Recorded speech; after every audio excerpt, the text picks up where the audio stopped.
In 1912, Sarah, Josiah Moore, their young children, and 2 visiting children were brutally unalived in their home, and their killer has never been found, even over 100 years later.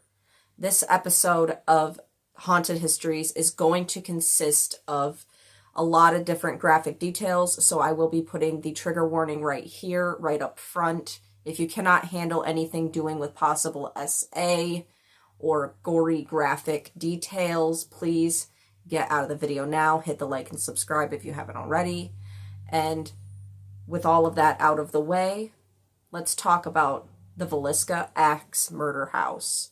Without any further ado, grab a snack, grab a drink, and let's jump into some haunted histories. Roll the intro.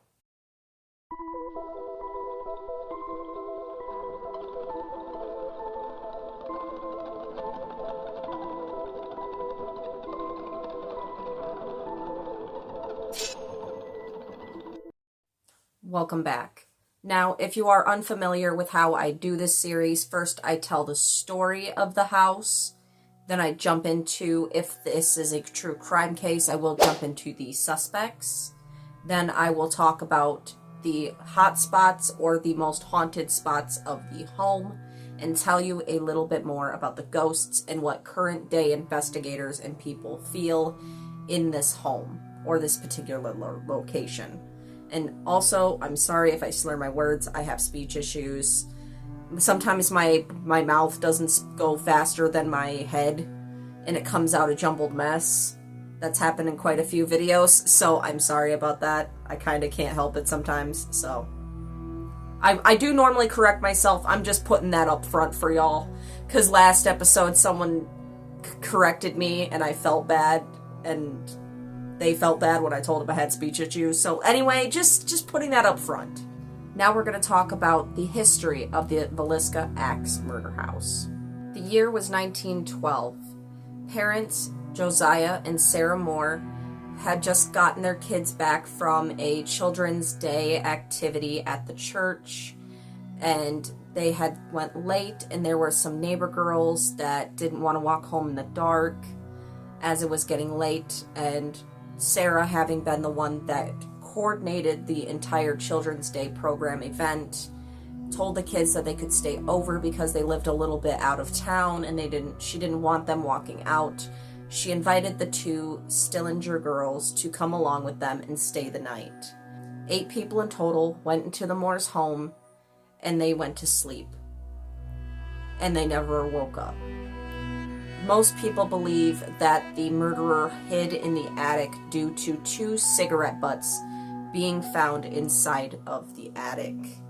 They believe that the killer waited in the attic while the family was out. They came in while the family was out still at this event, went into the attic, and stayed in there until the family fell asleep. Then the killer, again, there is trigger warnings before I go any further. Possible SA, there's trigger warnings for gore. If you do not want to hear about this case, it is gruesome to recount myself. This was a crime against children, and it's gross. So if for your mental health, if you cannot handle these subjects, please get out of the video. Just hit the like and the subscribe button on your way out if you feel like it. Just looking out for you. Alright, 5 seconds. 4, 3, 2, 1. Alright. The killer went into first went and got Josiah and Sarah, the parents, and he hit them with the blunt end of an axe repeatedly, even causing so much damage to the wall itself. Like, this person, whoever they were in such an angry frenzy of killing these people that there are marks left from the blade side of the axe in the wall, which is originally what led people to believe. Not only that, but there was no signs of cuts or hatchet marks in the victims. They were bludgeoned with the blunt end of the blunt end of the axe. The Moore's parents themselves had children Herman, Mary, Arthur, and Paul. Their ages were 11, 10, 7, and 5 years old. It's believed that the killer went right next door into the room that some of the children had shared and went for the children next, bludgeoning them the same way that Josiah and Sarah were hurt. Then, due to detectives later on the scene finding a shoe that had been filled with blood had been knocked over, they believe that the killer went back to the parents' room and bludgeoned them even more just to make sure that they were dead. And then they went for the other room of children where the rest of the Moore children had slept, got them, and then went to the room that the two visiting children, whose names were Ina May and Lina Gertrude Stillenger, they were sisters, ages 12 and 8 years old. They believe that Lina had been awake. I believe that was her name, yes, Lina. They believe that Lina was awake at the time due to her having a defensive wound on her arm. They believe that she might have tried to fight back or heard the noises and was just trying to stay quiet and didn't know what was really going on. But as soon as probably this person walked into the room, they believe that she waited in the bed to try to maybe surprise the attacker or anything, but she had a defensive wound on her arm. What the killer did after killing Lina and Ina, this next part is heavy. Just warning you again, this next part is fucked up. I'm gonna say it, this next part is fucked up to the max. What they found about Lina is that she was posed crosswise like this and her arms up like this, like the killer, after taking care of her, had pulled her down to the end of the bed, had lifted up her nightgown, taken off her underwear, and there was a bloody handprint left on her thigh. There was a slab of bacon at the end of the bed next to a dresser facing directly at the bottom of Lina's bed. This was a 12-year-old child. This is disgusting. I cannot stress this enough. This is disgusting and deranged. And they did not find any evidence of Lina being harmed inappropriately, but they believe that the killer had done things to themselves while looking at Lina's exposed dead corpse.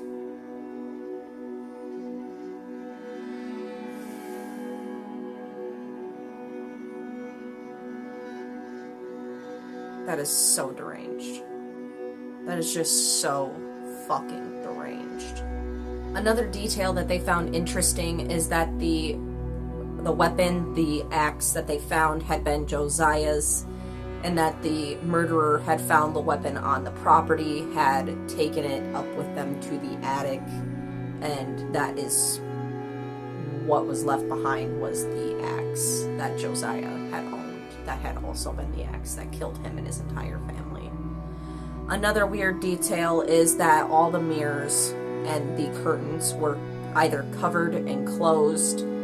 The mirrors being covered made people believe that there was a religious connection to it or some other ritualistic reason for that happening. And that is a basic rundown of the history of the Vallisca Axe house. I just want to put right here that I am not trying to glorify or legendify, I don't even know if that's a word, make this a very light subject or like just a scary story when it wasn't. These were actual people that, the same with Waverly, suffered, lived horrific things, and died. These were real people. And it doesn't matter if it's 100 or 1,000 or 2 years old. People's lives were taken. And that is just horrific. So, I want to put right here, rest in peace to all the victims. I want to say their names and their ages again, because these were real kids. These were children. These were children. These were children.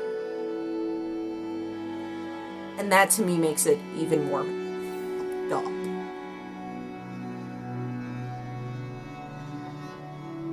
These were children. The youngest was 5.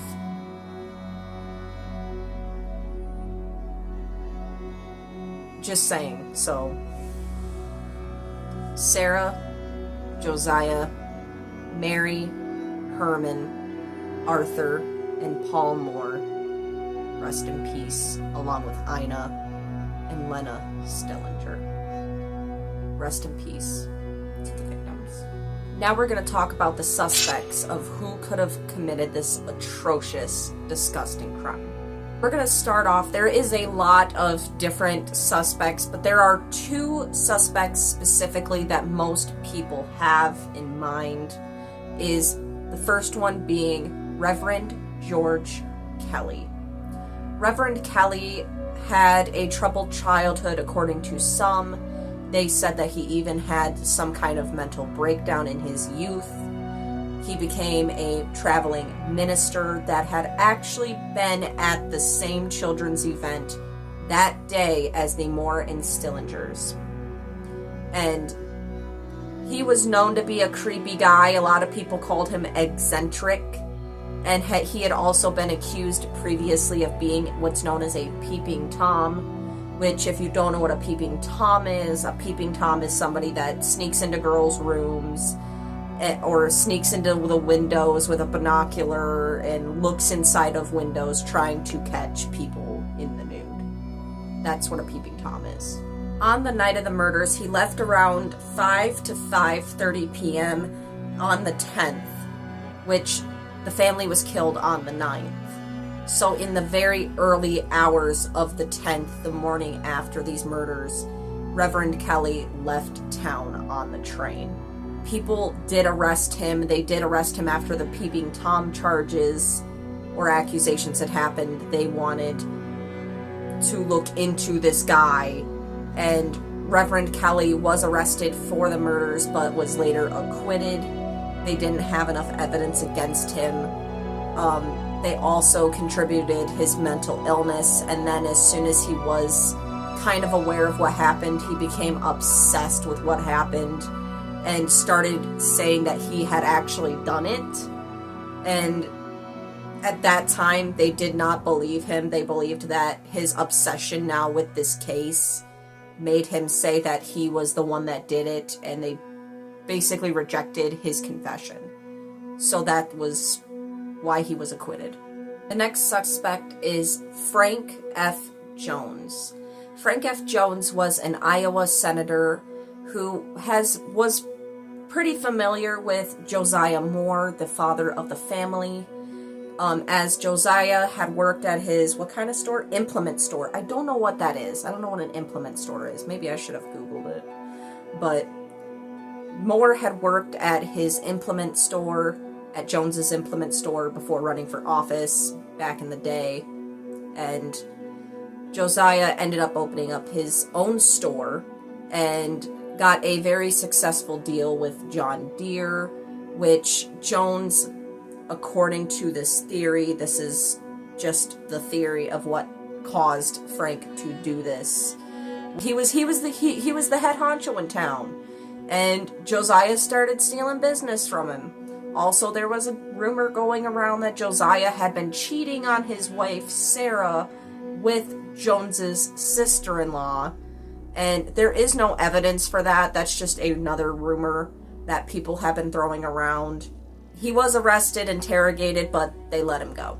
Now we're going to talk about the present day of the Vallisca Axe murder house. The first thing is that people believe that the family does not actually live anymore in the house, or haunt the house, as I should say.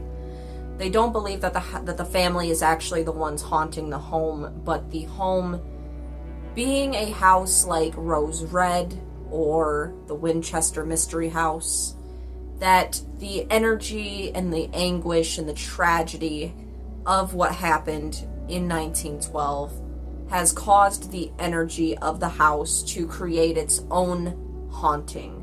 The house itself being the one that's haunted. People have caught various times what they believe is just residual energy, that this is a residual haunting, where a residual haunting, in the way I can describe it, is like the same event happening on a loop. Like you're watching the same scene of a movie over and over and over again of what happened. There are people that have retraced the killer's steps, supposedly using the REM pods, which I have explained in a previous video, but if you don't know what a REM pod is, it emits electromagnetic frequencies. It has its own little force field around it, so that way if something breaks the force field, the further the intrusion, the more lit up that the REM pod gets, and it also makes this really high-pitched, annoying noise. Oh, the videos I had to watch for this. So many REM pods going off. It's like a ringing in your ears. So, some people have tracked the residual energy of the killer going from the attic to the parents, to the children, to the other children, and then just nothing, no more activity. Other people have gotten children running in EVPs, all kinds of different ghost equipment has worked in this house, from cat balls going off, which are just your regular lit up cat balls, which I am a cat mom. I have cats. I know what these are. And they're the same ones that my cats have. Are these little light up balls that you squish and they light up. Flashlights, just your regular flashlight. You twist it just so it's not on, but it's not off. And then people ask questions using the flashlights. People have gotten flashlight activity. People have gotten EVPs, which are electric voice phenomena. And an EVP is essentially when you take this little recording device, you leave a recording, you ask a question, you leave it silent for a while, nobody talks, nobody moves if you're with a group. Then you ask another question, so on and so forth, until you check it, and then in between these silent portions are when you hear ghostly voices, according to investigators. People have gotten images on an SLS cam, which shows the stick figure of a living person, a stick figure to their thermal image, and then people have used these in the ghost hunting sphere to get ghostly skeletal little stick figures that are not actually there. That is terrifying. Every time I see something pop up on an SLS, I'm freaking out. Just every kind of ghost equipment has worked in this house, showing just how haunted it is.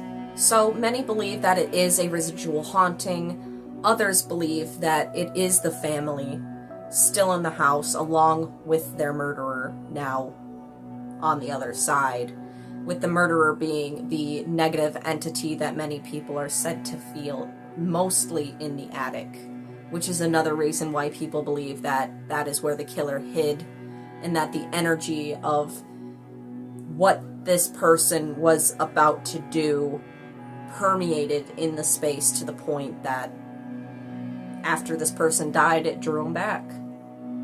And now they're stuck there with the family, which is horrifying.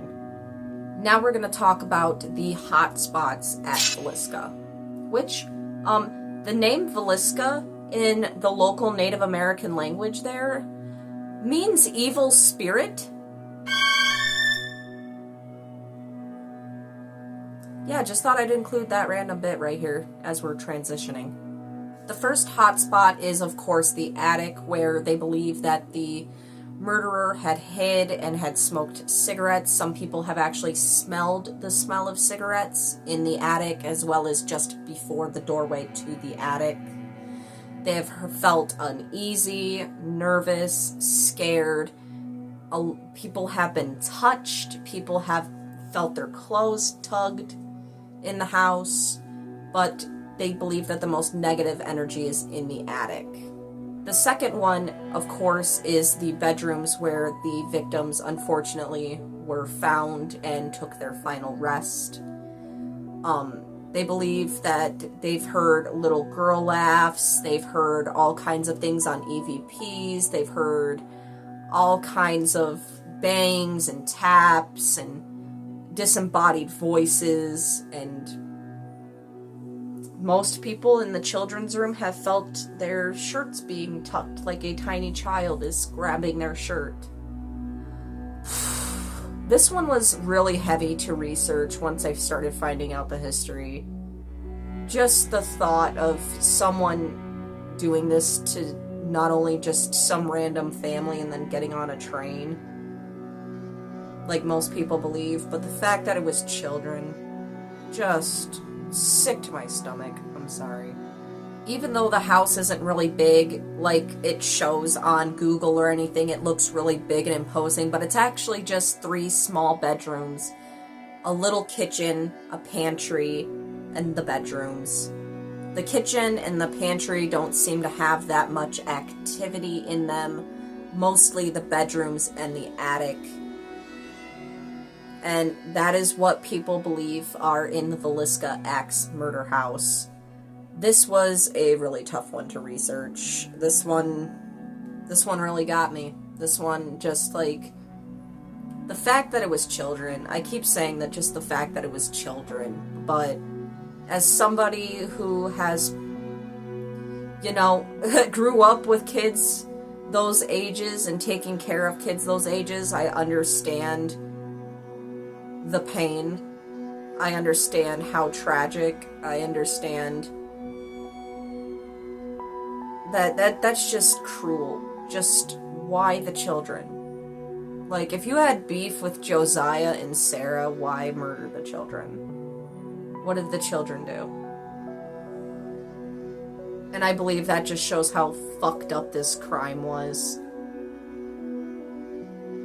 Is the fact that, like, not only is it children, not only did they do nothing to you, but, like, it's just sick. Like, that is just sick. And what happened to Lina, the 12-year-old? That wasn't even one of part of the Moore family?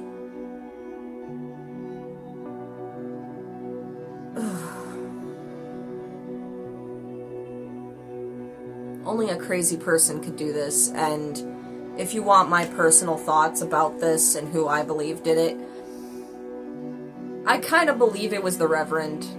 The man had a past of being shady as hell and being creepy with young girls and children. So, I believe it was the Reverend. People have gotten a lot of EVPs in the house pointing towards it being the Reverend. Lots of references to God and Jesus, and even the Reverend, when he was arrested and they're like, well, why'd you do this, bro? He said that he was influenced to kill the family by a shadow figure in the house. Like, why were you already in the house to begin with? Before this supposed shadow figure compelled you to do away with the family. What were you doing in their house? Math ain't mathin' to me. That felt like a lie. I'm sorry. I mean, it could mean that there is something in the house that, like, maybe he just intended to be a nasty person and go into the house and steal, I don't know, something like underwear or whatever. I don't know what pervs do. I don't want to know what pervs do. But why were you already in the house, Reverend Kelly? Like, why? And I don't deny that the other possibilities of who could have done this, including a well-known killer that traveled by train, it could have also been him. But I feel like it could have been the Reverend. I mean, there's just so much against the guy. And plus the evidence that people have gotten years later in the house itself. I don't know. It just points towards the Reverend to me. Like, if you disagree with me, that's fine. We can discuss this in the comments. We can discuss this. Tell me why you believe it was someone else. Let me know.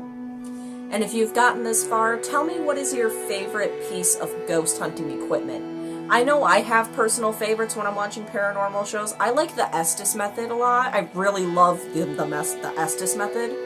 Because if you don't know what the Estes method is when they get noise-canceling headphones, they put them on somebody's, and then they plug in a spirit box into the headphones and blindfold the person.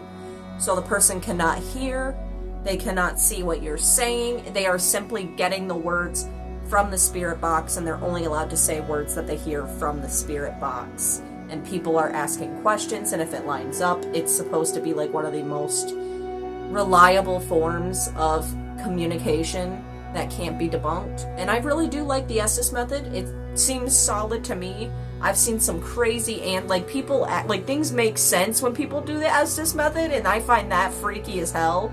Because like these people can't hear, they can't see people's lips moving. How are they responding in such clear ways to people's questions? Like, did you do this? Yes. It's just it freaks me out. I kind of like it that it freaks me out. I don't know.